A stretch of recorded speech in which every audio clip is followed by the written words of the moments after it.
A simple house tour turns into an internet scandal when a local influencer decides to stir up trouble. This modern drama shows how quickly social media can escalate personal disputes into legal battles. This isn't my story. I'm posting on behalf of a friend who isn't on Reddit.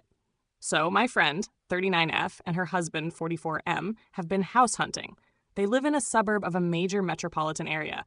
She's an architect, and he's an attorney. They're looking for a house with good bones that they can renovate to their taste.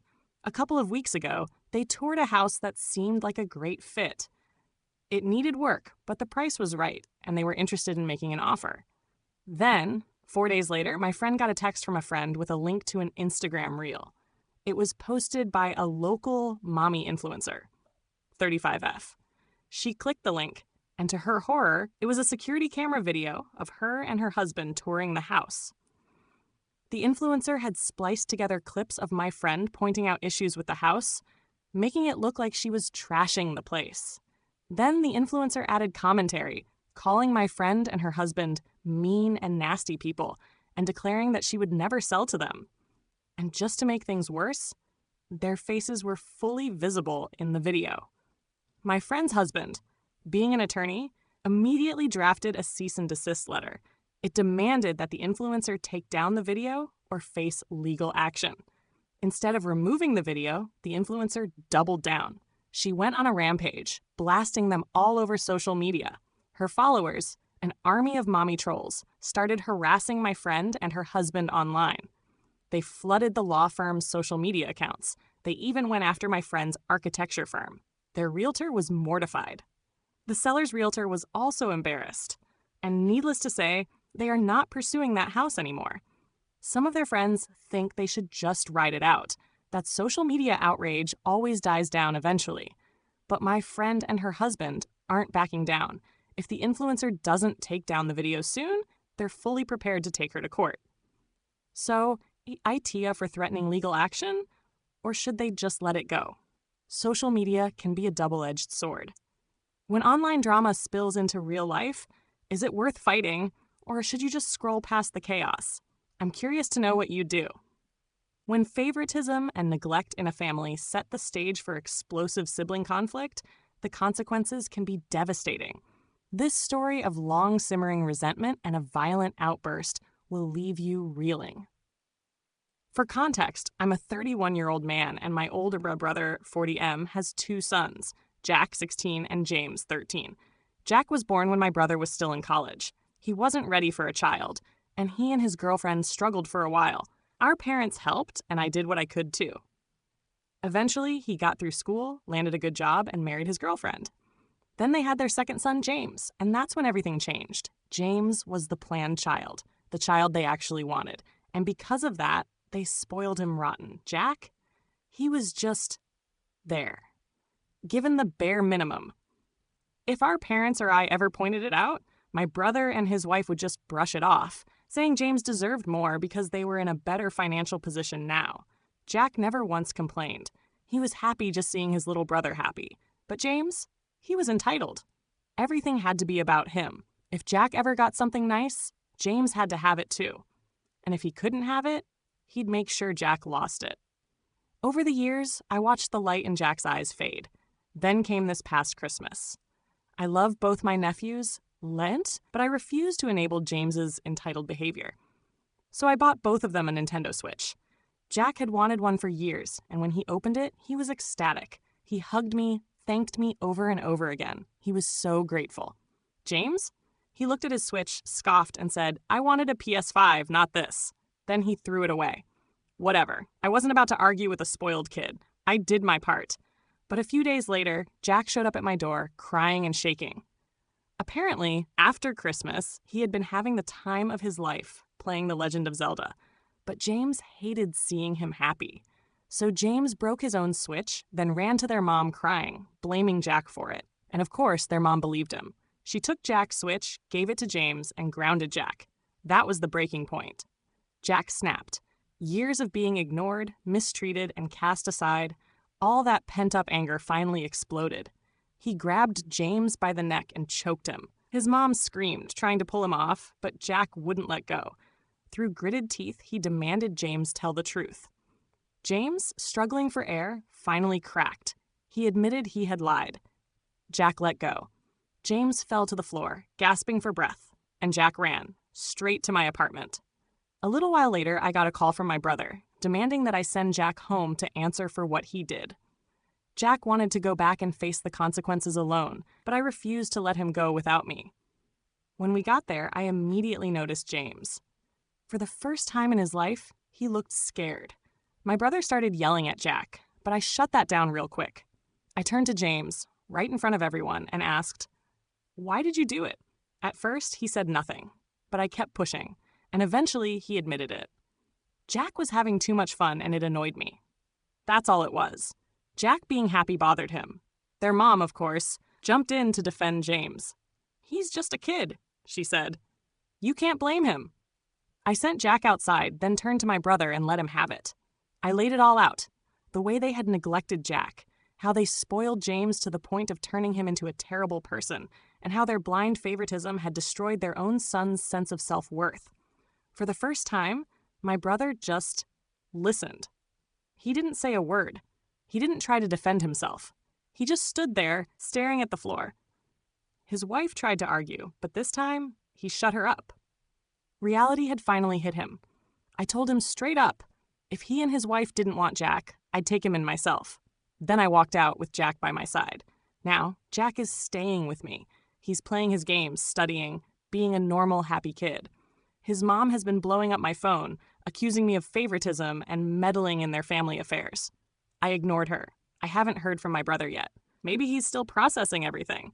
But for now, Jack is safe. And if his parents don't want him back, I'll be here for him until he can stand on his own. So AITA for standing by him? Family favoritism can destroy lives. This explosive tale makes you wonder how much neglect is too much and when love should triumph over toxic dynamics. What do you think? Was Jack's outburst understandable? Let's hash it out below. Intimacy can sometimes bring up unexpected questions. When a casual shower moment turns into a controversial conversation about inviting a third party, the boundaries of comfort are truly tested. My boyfriend, 23M and I, 19F, were in the shower together after, well, getting at it, when out of nowhere he asked me a question I never expected. "Would you ever let another girl join in?" At first I thought he was joking, so I laughed and played along. With who? I asked, expecting him to say something ridiculous or just tease me. But instead, he casually said, "Olivia, she's pretty and I think she'd like it." I froze. Olivia, 18F, is one of my closest friends. She's also gotten to know my boyfriend pretty well since we all hang out sometimes. The last time we saw her was at her birthday party at the beach. I tried to brush it off, but something about it just felt wrong. So I asked him why he even thought of her specifically. He just shrugged. "I figured you'd feel more comfortable with someone we both know, and I think she'd be into it." I told him that the whole thing was making me really uncomfortable. He rolled his eyes and said, "It was just a question." But I kept pushing. "Why, Olivia?" That's when he got real honest. He admitted that it was just a passing thought, but then when he pictured her, it stuck. He thought it would feel good with her, and he genuinely believed she'd be down for it. At that point, I just felt gross. I told him again how uncomfortable I was, but he kept brushing me off, saying I was overreacting, and it was just a dumb hypothetical. Now I can't stop thinking about it. I don't know if I'm making too big a deal out of this, but the thought of him thinking about my best friend like that, imagining being with her, just doesn't sit right with me. I keep wondering, has he always thought about her this way? Would he have ever brought this up if I hadn't asked for a name? I don't know if I'm being dramatic, but part of me wants to break up over this. So, AITA? Am I overreacting? Or is this as weird as it feels? An unexpected shower conversation that leaves you questioning boundaries and trust. Would you accept just a thought or draw the line immediately? Let me know how you'd handle this delicate situation. In a family where every celebration revolves around twins, one teenager's struggle for attention cuts deep. This poignant tale of neglect and sibling favoritism challenges the fairness of family dynamics. My parents had a hard time having kids, so they went through fertility treatments. The result? Two sets of boy-girl twins who, despite not being identical, look identical. The older twins are Max and Amy. The younger twins are Jace and Lacey. And then there's me. I was born 6 years after Jace and Lacey, a singleton, a complete disappointment to my family, even though no one ever says it outright.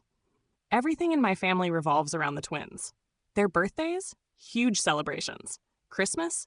All about how special it is to have two sets of twins in one family. School plays, sports, report cards, graduations. Everything was a big deal because, as my family loves to remind me, it's so rare to have two sets of twins who could pass as identical. Meanwhile, I was just there. My birthdays were barely acknowledged. Christmas presents?